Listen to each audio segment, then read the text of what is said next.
Well, good afternoon folks, welcome back to my channel. My name's Lee, your virtual airline pilot, back with you again.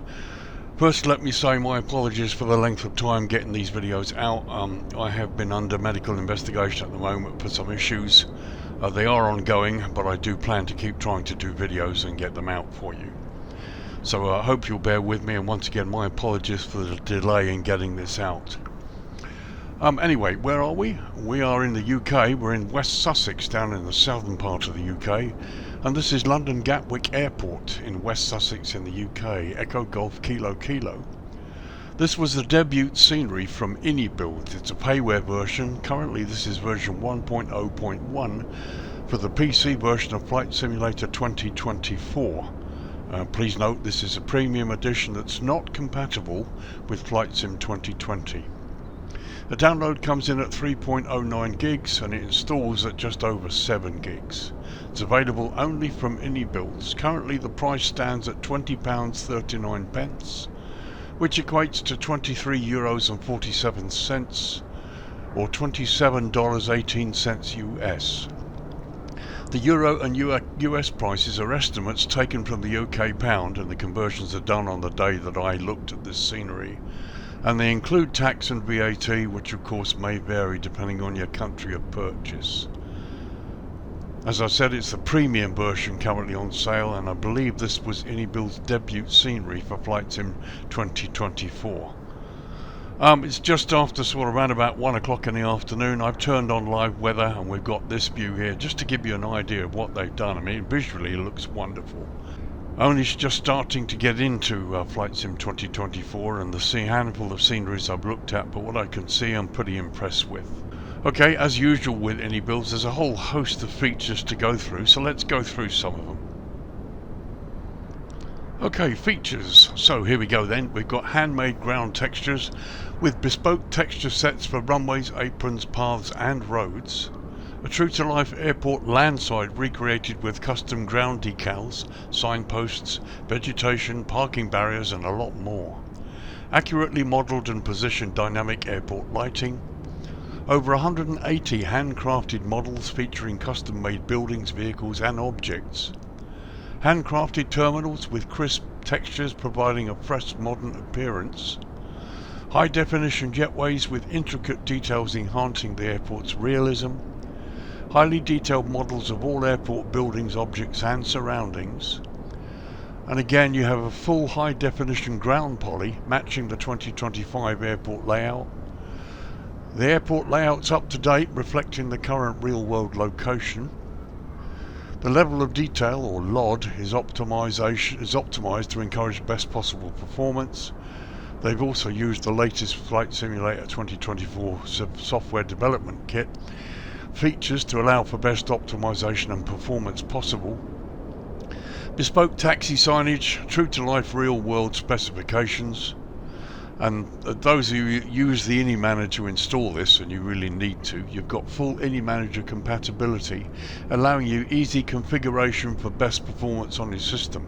Basically at the end of the install you'll see this little ability for you to sort of turn off certain things to improve your performance should you be limited in any way with your computer system.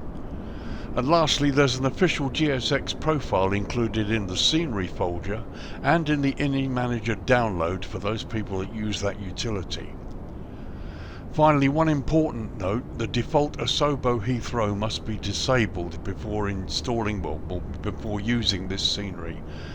I released a video about disabling it in Flight Sim 2020. I will try to do something similar for 2024, but I believe there might be one out there. It's not that difficult to do, but you really need to disable, or basically delete, you just disable the Heathrow scenery, the default scenery, so that you can use this one without any issues. Okay, so those are the features. Let's have a look at some history of this airport. I spent just over 10 years here working in airport security, know the airport pretty well.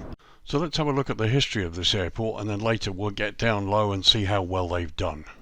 Okay, some history for you then. London Gatwick Airport, Echo Golf Kilo Kilo, is a public use international airport owned and operated by Gatwick Airport Limited, which is part of the Global Infrastructure Partnership Group, or GIP. It's London's second major international airport, serving the Greater London area and southern England.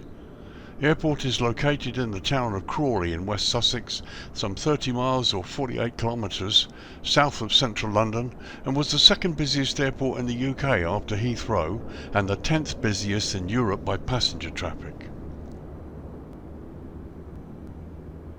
Gatwick opened as an aerodrome in the late 1920s and has been in use for commercial flights since 1933. The airport has two terminals, the North Terminal and the South Terminal, with the former covering over 1 million square feet or 98,000 square metres, and the latter covering 1.7 million square feet or 160,000 square metres.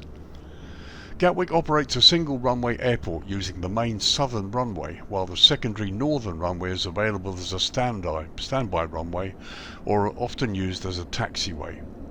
In 2018, 46.1 million passengers passed through the airport. Gatwick is the secondary London hub for British Airways and the largest operating base for low-cost carrier EasyJet. The land on which Gatwick Airport stands was first developed as an aerodrome in the late 1920s. The Air Ministry approved commercial flights from the site in 1933, and the first terminal, known as the BEEHIVE, was built in 1935.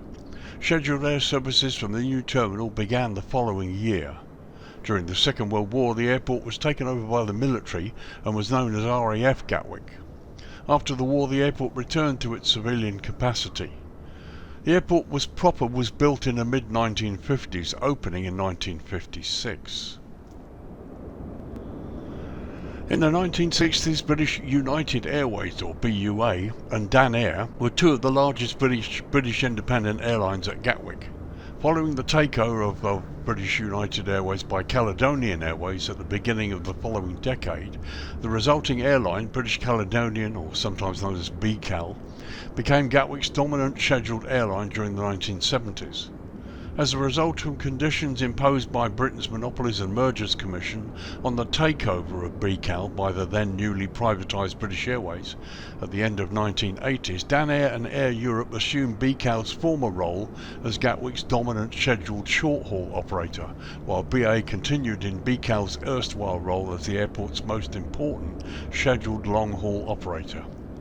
BA, having purchased Dan Air, then began building up Gatwick into a secondary hub, complementing its main hub at Heathrow. These moves resulted in BA becoming Gatwick's dominant airline by the turn of the millennium. BA later decided to de-hub Gatwick, which provided the space for EasyJet to establish its biggest base at the airport and become its dominant airline. From 1978 to 2008, many flights to and from the United States used Gatwick because of the restrictions on the use of Heathrow implemented in the Bermuda II agreement between the UK and the United States. In 2021, JetBlue became the first US airline to serve Gatwick since 2013, with services to New York, JFK and Boston. In October 2009, Gatwick was sold by its then operator BAA, or the British Airports Authority, a company I used to work for at Heathrow by the way, to a consortium led by Global Infrastructure Partnership. They also later purchased Edinburgh Airport in Scotland. In May 2008, Virgin Holidays opened the V-Room, Gatwick's first lounge dedicated to their long-haul leisure travellers. In January 2017, the lounge moved to the North Terminal together with Virgin Atlantic Clubhouse as part of the airline's moves that saw British Airways and Virgin Atlantic exchange their previous terminal locations, and EasyJet consolidated in the North Terminal. By late 2015, EasyJet flew over 100 routes from Gatwick with a fleet of more than 60 aircraft. The airport is the carrier's largest base, and its 16 million passengers per year accounted for 45% of Gatwick's 2013 total passenger traffic. Situated to the northwest of the airfield, near the village of Charlwood, there is a museum including original items and photographs from Gatwick's history, as well as a variety of military aircraft. It's open Friday, Saturday and Sunday all year round.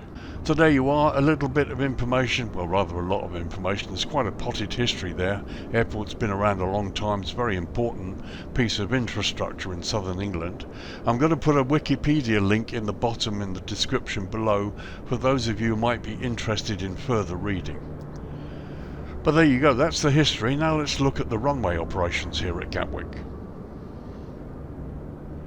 Okay, runways. So Gatwick Airport operates a single main runway, 26 left, 08 right, and a standby runway, 26 right, 08 left. The main southern runway, 26 left, 08 right, measures 10,883 feet, or 3,317 metres. The northern standby runway, 26 right, 8 left, measures 8,402 feet, or 2,561 metres. Both runways are constructed from asphalt and are fully grooved.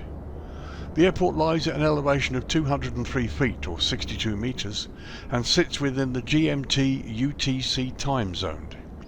Now the UK does indeed observe daylight saving time, and this video is in late October. In fact, it's October the 24th is the date of this video. We're still in summertime until this coming weekend. So since we operate DST or daylight saving time, currently the UK is still on summertime and the airport is 1 hour ahead of GMT UTC. So we're looking down the throat to 26 left, which is the main operating runway and the main landing and taking off direction when the winds are as they should be. So 26 left, 08 right, both ends feature high intensity runway lighting, centerline lighting, High Intensity Airfield Lighting System version 2, touchdown zone lighting and precision approach path indicators on the left side for 26 left and on the right side for the other end 08 right, which we'll look at in a minute. So as you can see, they've got it pretty much right. You've got the center line, high intensity lighting here. There's the touchdown zone lighting, which is actually at the right intensity. It's probably about the best I've seen. PAPI's on the left, and you've got full approach lighting here. I'll explain why in a second when we look at approaches. So that's all correct as per the chart. So approaches, both ends, we have an instrument landing system certified to Category 2, Category 3 low visibility operations. And there's also an RNP approach option available as well on this main runway. So you can see why this is needed. You can come down to literally to Cat 3, which is near zero visibility landing, and that's perfectly as it should be here. Let's have a quick look at 08 right, the other end. Okay, so here we are looking down the throat of runway 08 right, the opposite end of this main runway, and as you can see, again, it's all as it should be. Touchdown zone lighting, center line, high intensity lighting, and the PAPI's on the right side this time. And the full approach lighting consistent with low visibility landings here, and this displaced threshold. Okay, so let's pop next door, have a look at 08 left. Okay, so here we are looking at runway 08 left, the western end of the northern standby runway, used as a taxiway mostly. Okay, so according to the charts, both ends should have high intensity runway lighting, high intensity airfield lighting system, runway end identifier lighting system, and PAPI's on the left side. So as you can see here, they've sort of totally missed out here. We've got the northern runway, but it's been left completely dark, no lighting at all. So unfortunately that's not correct.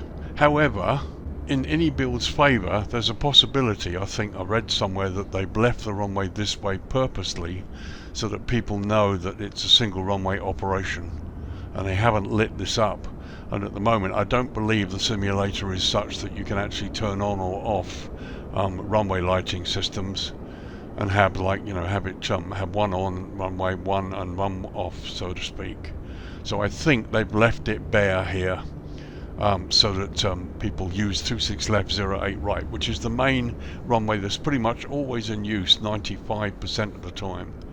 This runway is used as a taxiway, but it's only used for surveillance radar approaches during times when the southern runway is being recovered, which happens I think every 10 years, and that's pretty much all it is. Let's pop up the other end anyway, have a look at 26 right. Okay, the dawn is coming up. I've actually set the time to dawn so you can see the lighting generally. Here we are looking at 26 right, and as you can see, nothing has been put into the simulator, and as I said, I think it's for the reasons I described. The fact that you can't sort of turn off a runway's lighting system in the simulator yet. And this 26 left, 08 right is the main runway being used pretty much 95% of the time. However, 26 right and 08 left, this one here, they do have the RNP approach option. I believe they used to have the surveillance radar approach, not sure if that's still in use. But as I said, this runway is essentially an emergency runway used when this is closed for some reason. Right, so preferential runway system here at Gatwick with a tailwind component of less than 5 knots. You've got the runways will be used, the 26 right the 26 left here, the main runway, western runway, will be used. When it's above 5 knots, then 08 right is in use, coming from the other end, as it were. Guys, you should check the charts, but there you go. The airport does have terminal operational restrictions. There are restrictions, especially at night after 23:30 local time.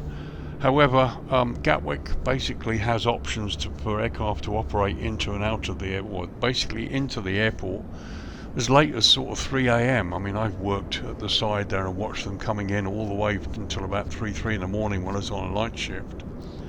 Takeoffs are permitted pretty much right up into the morning hours, provided the aircraft is a new one and the engines are compliant with the current category required for takeoffs, basically quiet takeoffs. So there you go. Runway itself, the main runway 26 left, 08 right, is exactly as it should be. Kudos to Inibuilds for getting all that right. All looks pretty good. And as I said, 26 right, 08 left, the shorter runway, is there in the simulator, but it's been left fully unlit, presumably for the reasons as I've stated before. Okay, so that's runways. Now let's have a look at the jetways and do a jetway test. Okay, so jetway test. So here we are at London Gatwick, the Inibuilds version for flights in 2024. We've got the Phoenix Airbus A320, I spawned directly from the menu. As you can see, we're on one of the marks here, and we're on the centerline, so all looks good from that point of view. And that point of view looks good as well. Okay, so now let's connect the jetway and see how it works. Okay, jetway's moving. Once again, just like in flights in 2020, the stairs do drag into the concrete. However, the jetway looks good. Wheels are moving in the right direction. This looks like it could be a good connection.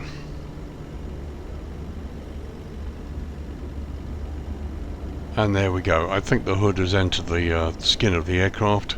But anyway, let's have a closer look. Okay, so looking at that one, you can see the jetway's gone up to the side of the aircraft pretty well, but it would appear that this has gone into the skin. Let's have a look from the other side. And once again, that looks like a reasonable connection, but as you can see, the hood has gone into the cockpit, I think. But let's go inside the doorway and have a look. Okay, so here we are inside the doorway. Everything's pretty tight. The door is open. It hasn't infringed the hood, which is something I'm happy about. It's reasonably close here. Once again, the doors are closed here. It would be nice if these doors could open when a jetway is connected and close when it's removed. Let's just have a look at this side behind us. So as you can see, the jetway has penetrated the aircraft skin and there's a slight gap here, but it's no worse than I've seen with others. Let's have a look out from the inside of the aircraft. So there's a view looking out towards the doorway from inside the aircraft. As I said, it's a pity these doors are closed.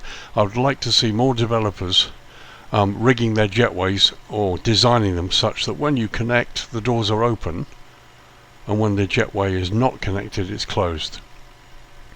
That way users of GSX, when they're doing videos with their passengers, they're not seen walking through solid doors.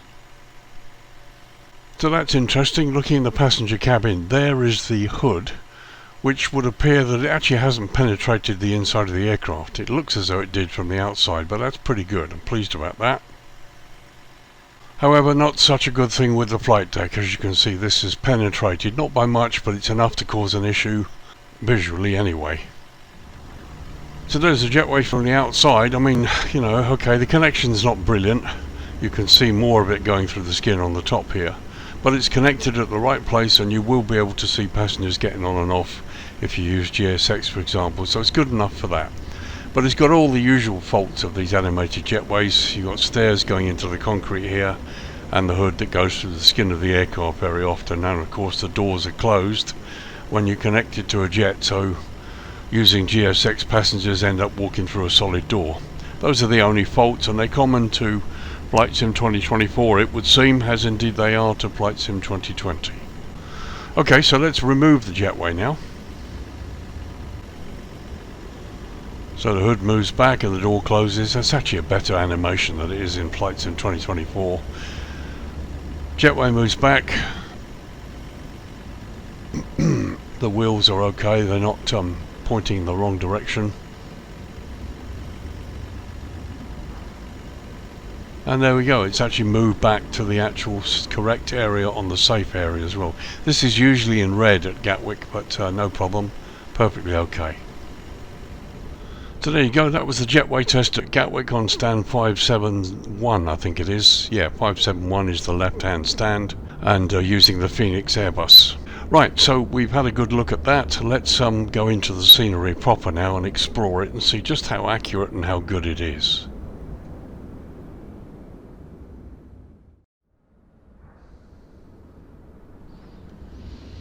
Okay, welcome back. As I said, I've got rid of the weather this time. We're just after midday, and we're just to the east of the airport. Here you can see the landside car park. There's various cars and bits and pieces here.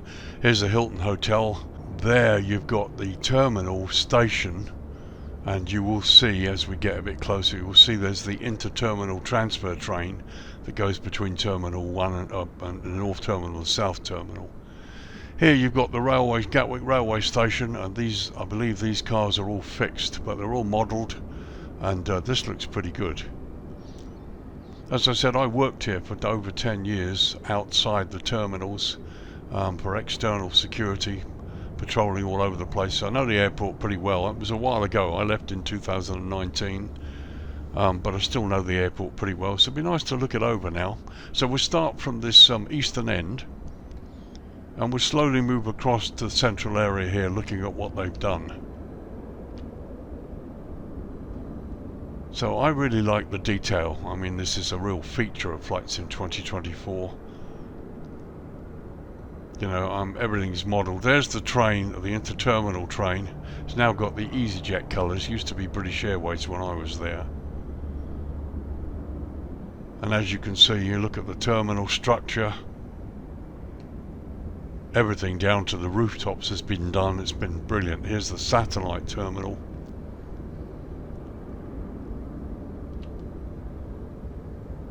And they've even done the blast screen here. There's a airside road behind there.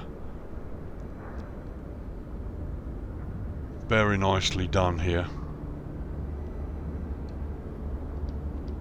So let's drop down, and we got this is another huge feature. People always wondered if it was easy to go under the bridge. The 747s with Virgin used to operate out of here, and everybody was wondering if they'd actually had to build this in such a way that they could the 747 could actually go underneath. So let's drop down a little bit lower.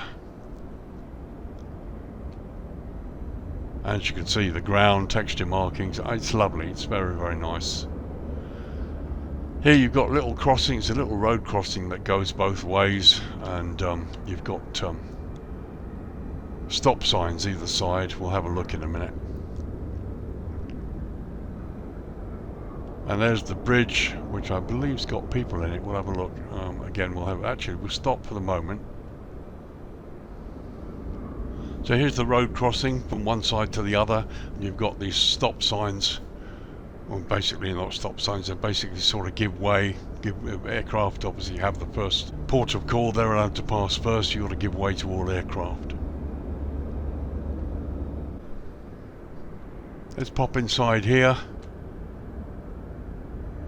So there you go, there's the bridge, escalators, or travelators as we call them in the UK, and you've got people there. Everything's static, but it's just as it should be.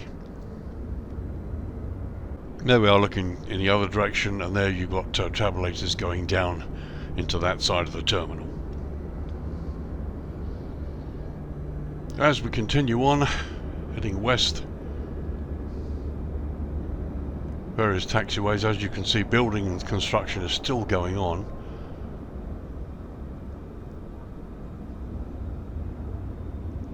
As we turn right now onto Quebec Alpha,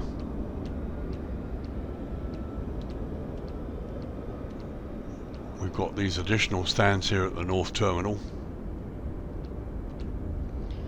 And I'll go a bit closer so you can look at the stand structure and see what it's like. I mean, the detail is great. Really is excellent. The modelling and the texturing, everything's fully textured, all looks pretty real.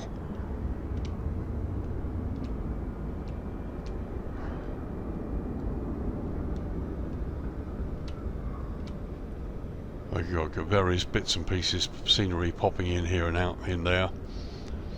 But as you can see, they've done a marvellous job. That's my Phoenix A320 in the distance there on stand 571. We'll have a look in a minute. But no, this looks great, doesn't it? I think it's really good. Okay, so here's the view from inside the flight deck. We're parked on stand 571. And this is what you'll see when you park up here during the day in a cloudless sky, as they say. There's the view from the captain's side. And looking out through the first officer's window.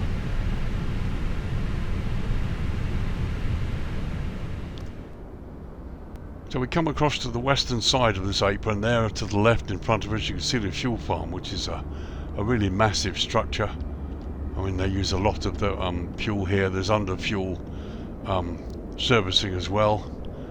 But as you can see, even the remote stands look really good. Again, you've got plenty of detail. Very impressive here. Right, there's an awful lot to see at this airport, so this might end up being quite a long review, but hopefully it's going to help you. Here's the end of this cul-de-sac here, North Terminal there to the right hand side. Here's the Landside Road I was talking about. That goes all the way around. I've driven around here many times.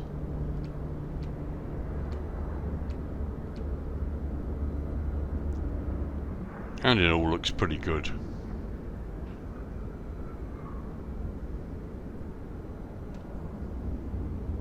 Down there you can see yellow snow making equipment, or the snow base.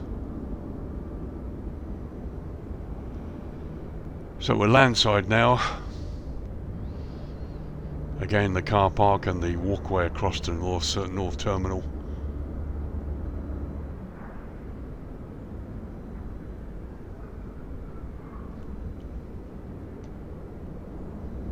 And the detail is really good.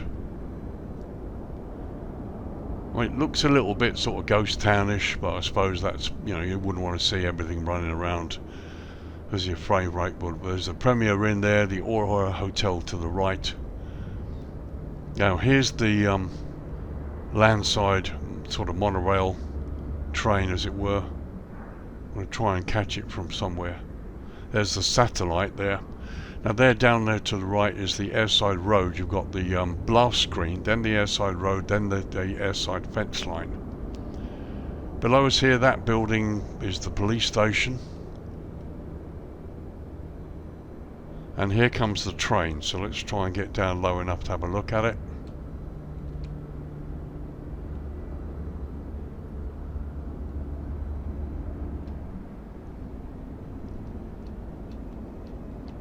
And we'll stop here. Very nice, there's the two of them.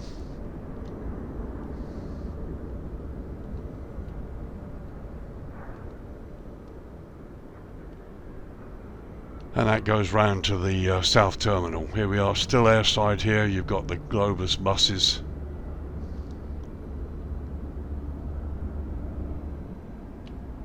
Well, it's pretty marvellous. You know, I like this a lot, and as you can see, frame rate's not bad at all. Got a few jerks here and there, and I haven't, to be honest, I haven't defragged the drive, so it's operating pretty well. Let's pop into the station.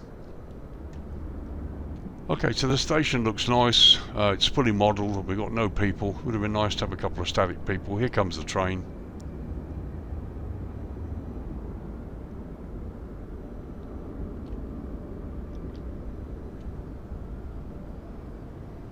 Very nice indeed. So we continue south. We go on to AIRSIDE again. Another important hotel there.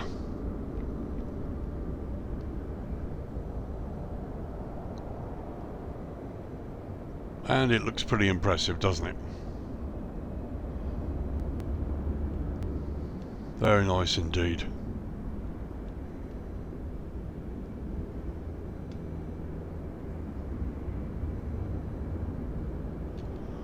So here, that's down here, you've got this little airside road that takes you round to the south side of the airport.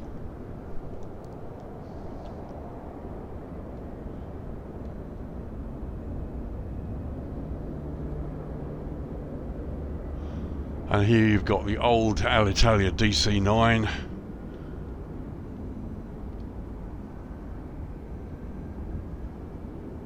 So this area is used for parking quite a lot of kit. But you've got this aircraft here. This belonged to an Italian airline. No, I don't think it was Alitalia, but it belonged to an Italian airline. They couldn't pay their bills, so the aircraft was seized, and it's now used. Basically, they use it every winter. The guys that do the de-icing for the aircraft, they bring the new people out here and they use the aircraft to practice de-icing.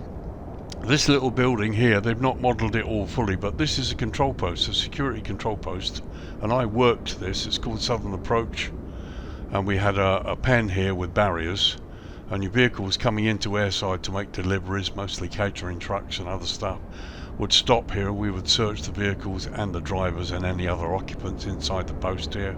We got X-ray and archway metal detectors, and providing they were okay, they would go out, and here's the exit out to landside. So this is one place that I've worked that they've actually included in the scenery, so I'm quite happy about that. So let's move on west.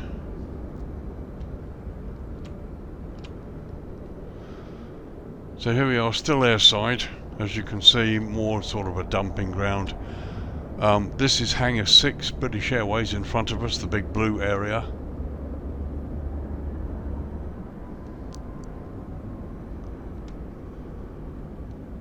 And that's interesting, okay? See here, you've got the BA security post that's manned here, so that anybody wanting to go onto the hangar area basically had to go through a security check. It was basically, it wasn't a physical check, it was basically an identity check. You know, if you had a reason to go, then you were permitted to go, subject to documentation and other bits and pieces. We also had a vehicle stationed here with a guard inside with an officer, because anybody towing an aircraft out from the maintenance base into the central area, this is all the RZ, this is the restricted zone, so they had to be searched. So the tug crew and the tug was searched, and the aircraft's then towed across subject to a satisfactory search. So there we are, Hangar 6, British Airways. Was a vast hangar, lots of maintenance work going on in there, especially during the night.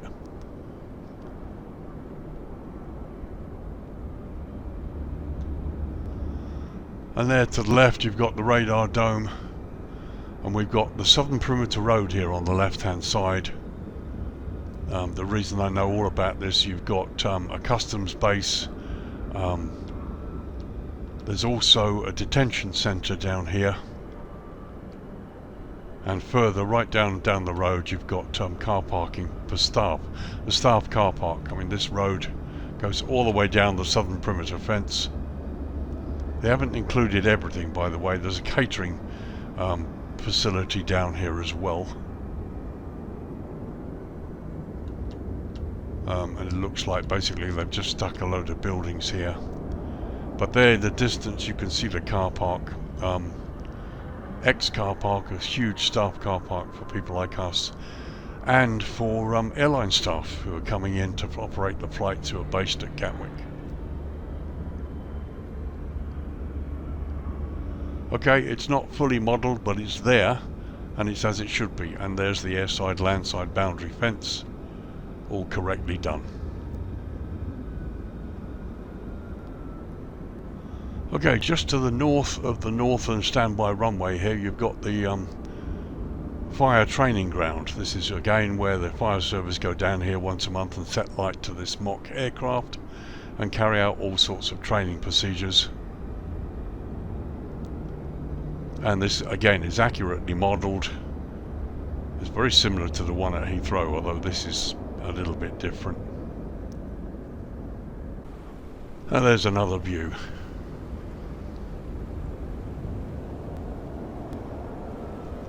So this was a fairly recent construction. This is the new Boeing hangar. It's not so new now, but it was at the time when I was there. And there you can see it's a vast hangar. It's a double hangar actually.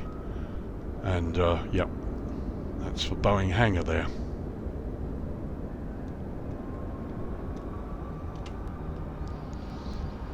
And there's the old control tower to the right here. That was the first one.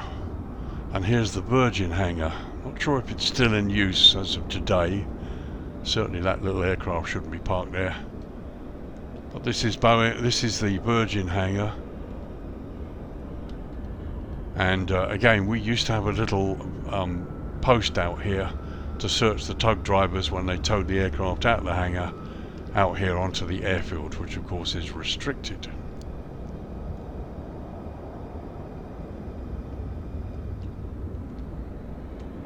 So down here is airfield ops and the snow base. Let's have a look at the control tower while we're here. Nice to see it nicely modelled, and you've got the animated radar dome. And again, I'm really pleased to see that it's been modelled inside, and also we've got controllers, which is great. Nice view in through the misty glass. And there we are, plenty of controllers, lots of detail for you to enjoy, and a typical view out through the misty glass is what you would see, so that's pretty accurate. There we are looking west. There's the Virgin hangar, and the Boeing hangar behind it. Yeah, very impressive. Very nicely modelled. So here you can see a plethora of vehicles. I mean, Gatwick was well prepared for snow, which hasn't really gone mad yet, but they got pretty much just about every snow vehicle you could think of here, in case Gatwick does get any snow. So coming up to the fire station, this is the airport fire station seen from the other side.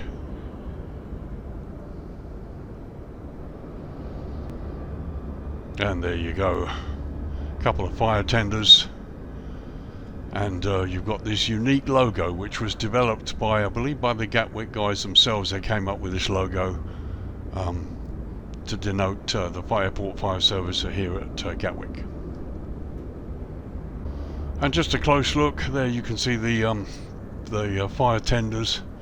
Also, I've got the actual proper Gatwick signage on the side as well. And just a close up. Very, very nice indeed. So before we go to dusk, let's have a close look at the stand, which obviously is what you guys are interested in. Here you can see the various markings. I can't remember, to be honest, if you've got aircraft markings or you've got these numbers. What you do have is the fire hydrant here, the fuel hydrant, where they hook up to the underground fuel system to fuel up the aircraft. Here you can see the stand numbers. We also got visual docking guidance system. Again, not sure if it works in 2024, but yeah, it looks good. So just a close up on this side, and as you see from the JETWAY test we did earlier, the doors remain pretty much closed, but the detail here is really pretty good. I mean, the JETWAY's no worse than any I've seen in either of the two sims, but as you can see, the detail is pretty impressive here. There's a little look down the airside road. again, no expense has been spared here with the detail. It's very, very good. It just looks great really wherever you look. I'm really impressed with it. And just another view across the stand. Okay, so that was a tour of the airport during the day. As I said, quite a lot to see. There's still a lot of things I weren't able to show you, so I don't want to make this too long. Let's bring the dusk down now and see what it looks like.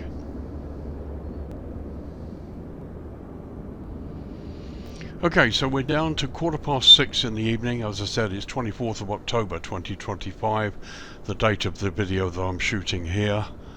And here we are. As ever, in Flight Sim 2024, you get graduated sunlight or lighting. As the sun's disappeared down here over the horizon, the lighting comes up in stages in a way that often it doesn't in Flight Sim 2020.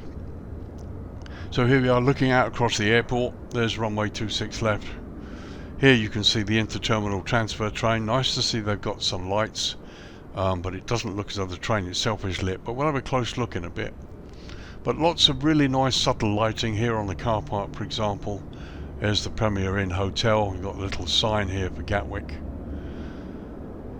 And again, some very nice subtle lighting around the stand areas. Even the fuel farm is lit, which is good. There we are looking south. You've got the satellite pier there, which is all lit up, as indeed this area. And down there you've got the bridge.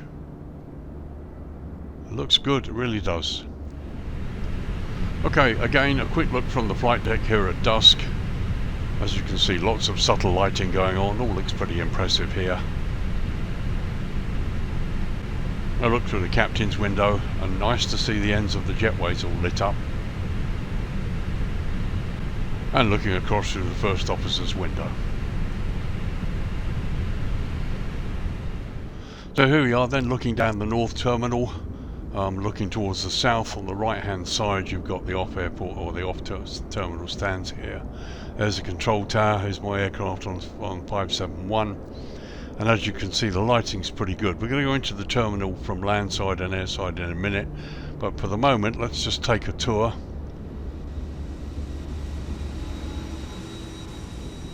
I mean, the lighting generally looks great. It really does, no complaints at all. And as you've just seen from the flight deck, you'll get a pretty realistic view when you put up on the stand. Let's have a little look at some of the ground markings here. Taxiway signs. Again, they're all lit, they're all clear, all nicely done. And you've got green centerline lights there, which are all very, very bright. They're nicely done as well. There, the construction area is partially lit.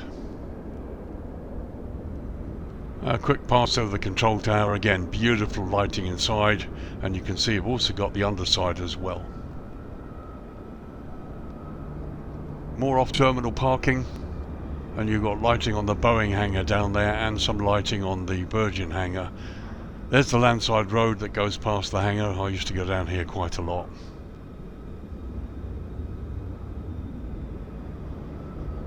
And you may or may not be interested, but just in case you are, this used to be Towergate. Used to be a security control post that we operated in days gone by.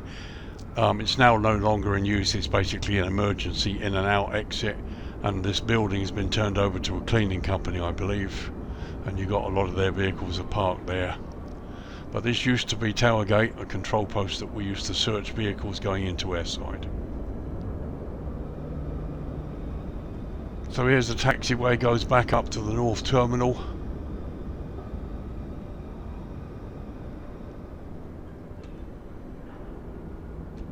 Now it's not shown here, although the road is. Again, we had a security post here. This is the cargo area. Vehicles would go from landside cargo, and the cargo would go into airside up to the aircraft it was being deposited on. And there's a security check here where the cargo would be checked against the manifest, and the guys driving it all up would all go through search. These hangars used by EasyJet were fairly new construction. They've been developed further now. They're basically used as maintenance hangars, because EasyJet didn't have any. But these sprang up pretty quickly behind the control post in pretty short order. And yeah, you know, they're quite extensive. Again, you've got the airside road and additional stands there as well.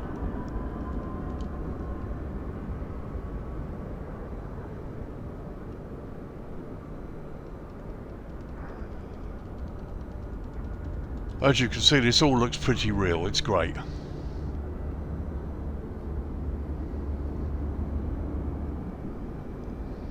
So let's have an interior look airside in one of the parts of the terminal. As you can see, nice lighting there, and you've got people, static people. Let's pop inside.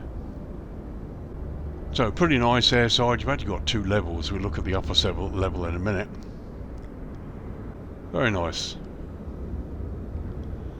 Here's the upper level, and looking the other direction. The lighting is a little bit brash, but really no complaints. Looks pretty good here. So we head across to the satellite. There you can see another crossing there for vehicles crossing, give way to aircraft. Here's the satellite pier. Again, some really wonderful lighting. They've done a great job on the lighting wherever you look, really.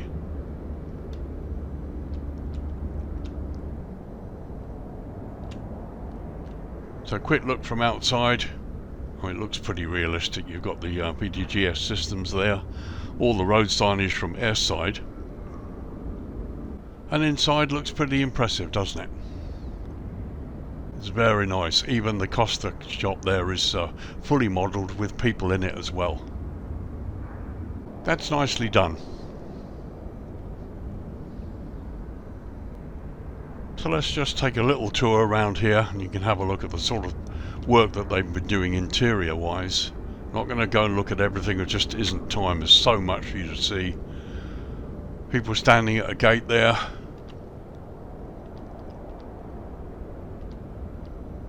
Very, very nice indeed. Okay, you've got one lady as a check-in agent at the desk there, which actually isn't in any uniform really. I'm trying not to be too picky. You've got one check-in agent we've just seen. But no complaints really, no real complaints. This is wonderful. And a wheelchair passenger, which is also another really good thing to see.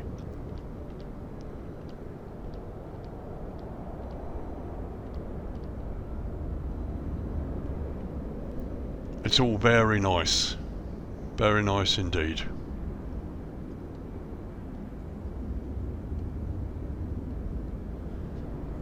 So as you know, I like to look at the departures boards here and there. I mean, that's not bad. It's a little bit blurred. It's not as sharp as I'd like it to be, but you can read all the names and the times and the flight numbers, which really is what you want.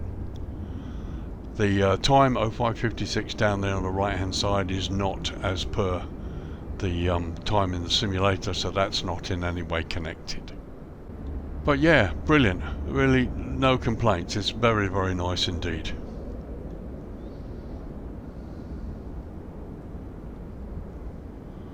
So I just wanted to look at the train.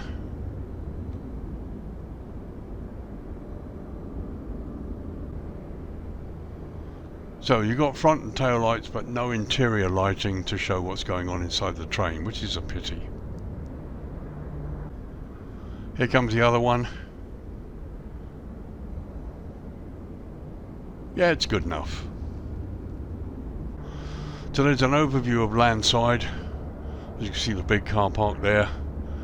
There's the Premier Inn Hotel and the Sofair Hotel.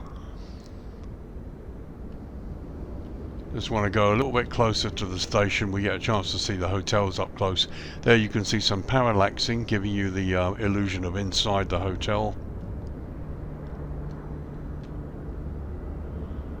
And as the train leaves the station, there's the North Terminal entrance where the train parks up and passenger gets out.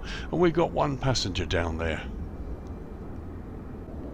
In fact, we've got a couple. And some nice sort of subtle lighting around as well. This is a quality scenery. I like it very much.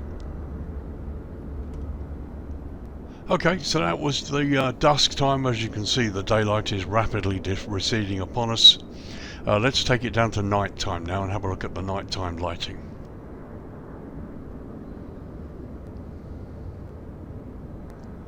Okay, it's 10 PM local time here at Gatwick, and as you can see the night time is fully upon us, and this is what it looks like at night. Lots of variations in the lighting, which is good. You still have that slightly sort of pinkish hue lighting airside, and the landside lighting is of the more yellow tungsten type. You see the train moving at night as well because of the headlights and tail lights, which is good effect. And also, in a moment, hopefully you'll see it, but it does pass, there we go, it does pass in front of other street lights, which gives you some idea of it, as it were. Hotel lighting here. There's the Boeing hangar, all nicely lit, and the interior is lit as well. There's the runway. There's the satellite. I mean, it all looks pretty good, really. No complaints at all. It's wonderful. So once again, here's the view from in the flight deck at night time. This is what it looks like when you park up on stand 571. And looking at the captain's side and across the first officer's window. So a quick pass over the stands here on the North Terminal. As you can see, taxiways are well lit. The signage is really good. Here's the bridge. As we head across to the South Terminal structure, there you've got the satellite to the left. And it's well lit. Everywhere is well lit. Lots of subtlety, but plenty of light where you need it most. Taxiways are well lit as well. Shouldn't have any trouble taxiing around here at night. Just looks good.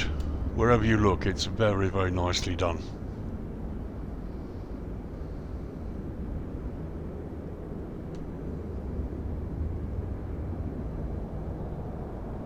And there's the runway. Beautiful lighting as we head south on the south side of the airport. There you've got British Airways Hangar 6, where we looked at earlier.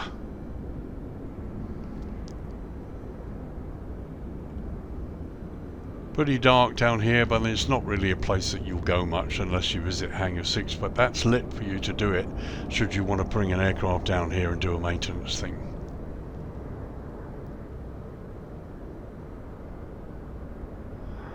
And lots of off-airport lighting landside as well here on the Southern Perimeter Road. And there's the old Beehive, the old control tower that existed here at Gatwick for many years.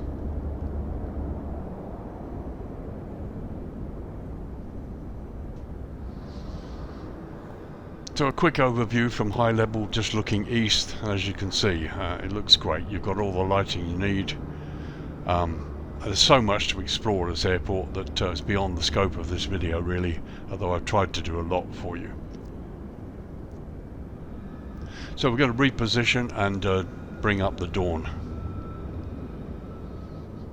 Okay, so now we're looking west. Here's 26 left here, and the terminal structure here is. Let's bring up the dawn now and have a look at it.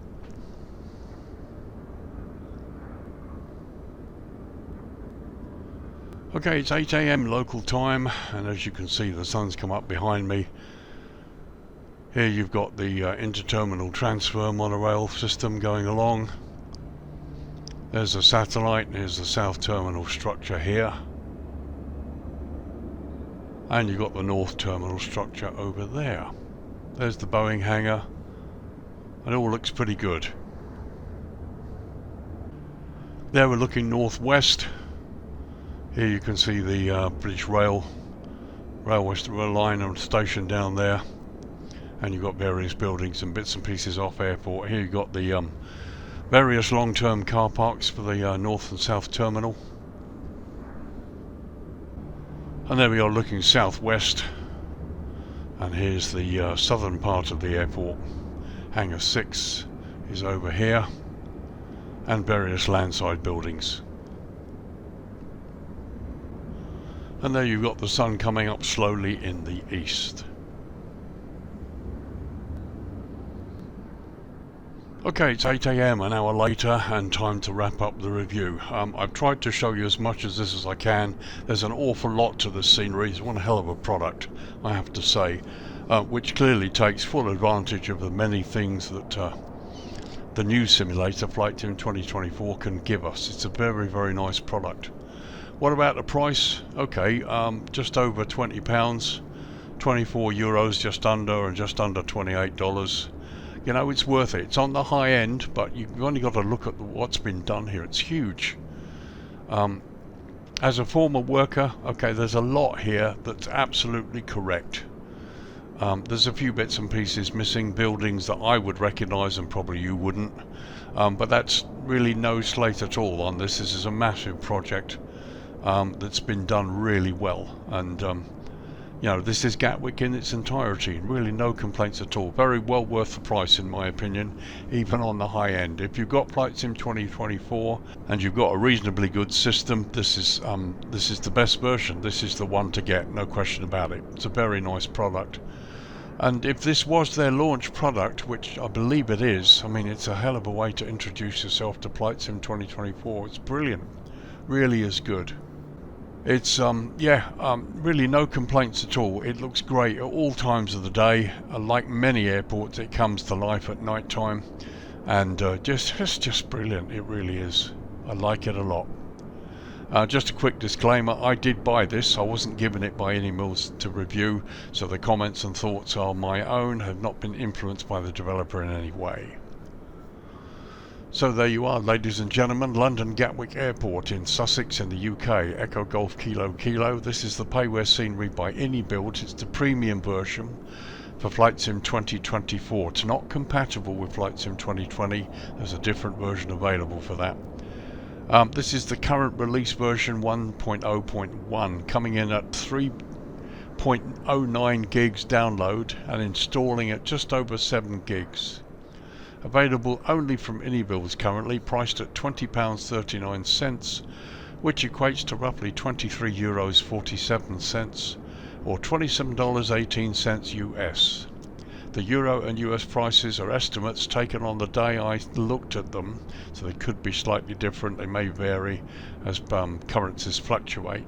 The estimates are taken from the UK pound and they include tax or VAT at 20%, which may of course vary depending on which country you are buying it when you're buying it. This is the premium version for Flight Sim 2024. It's currently on sale. Loads of features, many things to shout out about with this scenery. It looks fantastic. So there you are, folks. Again, my apologies for the lateness of the review. If you've been on the fence or been waiting for this, then I hope it's been useful to you. I tried to show you as much as I dare without making the video too long, but who knows. I think it's the best version out there so far. And kudos to Inibuilds for getting it out and for basically doing a really good job on an airport that I know pretty well, even though it's getting on for 7 odd years since I left here. So guys, my name's Lee, your virtual airline pilot. Thank you for joining me. Thank you for watching. Thank you for all those people who support my efforts. I've got a new website that's been updated and launched now. If you get a chance, take a look at that. I'd be happy to have you send me your comments to see whether you like it or not. The upcoming videos page will be updated weekly, as indeed I try to do when I'm doing showcasing the videos for the coming week. Stay tuned. I will try to get the third or the other review out, which is an airport in Africa that we're going to be looking at in Liberia, Roberts Airport in Liberia. We're going to have a look at that and see what you think of that one. So once again, thank you for joining me, folks. I will see you in the next video. Fly safe and yeah, enjoy yourselves. Take care. Bye bye for now.